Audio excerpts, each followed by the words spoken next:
Los Angeles, 1977. A sprawling metropolis bathed in sunshine, yet a darkness crept in from the edges. The city of angels found itself in the grip of fear. 10 bodies, 10 young women, discarded on the slopes of the city's hillsides. Their lifeless eyes stared blankly, their pale faces a ghostly reminder of the city's new nightmare. The victims were young, vulnerable, their lives brutally cut short, strangled, tortured, their bodies left exposed to the elements. The city held its breath. Who were these monsters preying on the innocent? The killer or killers remained elusive, a phantom menace stalking the city. The answers, when they came, were more horrifying than anyone could have imagined. The evil did not stem from a single source. It was a shared depravity. 2 cousins, Kenneth Bianchi and Angelo Buono. Their bond, twisted and dark, fueled their horrific acts. Their paths first crossed in the early 70s. Bianchi, quiet and withdrawn, Buono, older, with a domineering presence. He quickly established control over his younger cousin. In 1977, their bond took a sinister turn, a shared desire for power and control, a hunger for something darker. Their partnership in crime was born. Their methods were chilling in their meticulous cruelty, the victims lured with promises of work or rides, trapped by their politeness, their trust. They were bound, gagged, their pleas for mercy ignored. The cousins' assaults were brutal, sadistic. They subjected their victims to unimaginable horrors. Strangulation was their preferred method, slow, agonizing. They watched the life drain from their victims' eyes. Bianchi and Buono experimented. They used ligatures, their bare hands, even household chemicals. Each murder, a gruesome testament to their depravity. Their actions, driven by a need to dominate, to possess, to extinguish another human life. The hillsides became their dumping ground. The bodies, carelessly tossed aside, left to be discovered by hikers or scavenged by animals. Each discovery sent shockwaves through the city.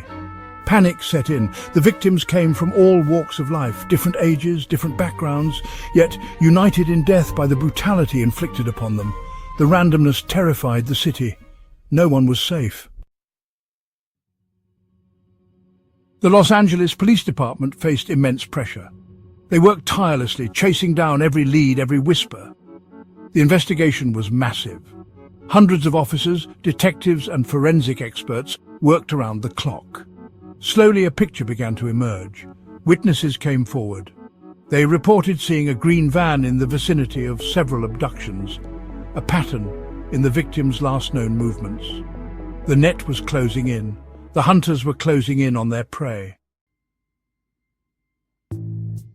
The break in the case came in 1979. Bianchi, having moved to Washington State, was linked to the murders of 2 young women. He was apprehended and interrogated. Under pressure, the facade crumbled. Bianchi's defense was as shocking as his crimes. He claimed to have dissociative identity disorder. He blamed his alter ego, Steve Walker, for the murders. A desperate attempt to escape justice, but the evidence against him was overwhelming. Meanwhile, Buono remained in Los Angeles, confident, untouchable. He believed Bianchi would protect him. Their bond, forged in blood, would remain unbroken. He underestimated the weight of evidence against them. Buono was eventually arrested and charged. He maintained his innocence throughout the trial. He refused to betray his cousin. A twisted sense of loyalty. The prosecution presented a mountain of evidence, fibers, hairs, eyewitness accounts. The jury reached a verdict, guilty on all counts. The trial of the Hillside Stranglers was a media sensation. The world watched in horror as the details of their crimes unfolded. Bianchi and Buono were each sentenced to life in prison. Their partnership, born in darkness, ended in separate cells. Their motivations remain a subject of debate. Were they driven by a lust for power, a need to control, or were they simply sadists, reveling in the suffering of others? The answer, perhaps, lies in the twisted bond they shared. 2 sides of the same coin, forever linked by their horrific crimes. The Hillside Stranglers case left an indelible mark on Los Angeles. It shattered the illusion of safety. It forced the city to confront a darkness lurking beneath its sunny facade. The echoes of their crimes still resonate today. Their names are whispered like a curse, a reminder of the fragility of life, the random nature of violence. The case serves as a stark warning. Evil can lurk in the most unexpected places. It can wear a familiar face, and it can leave a city forever scarred.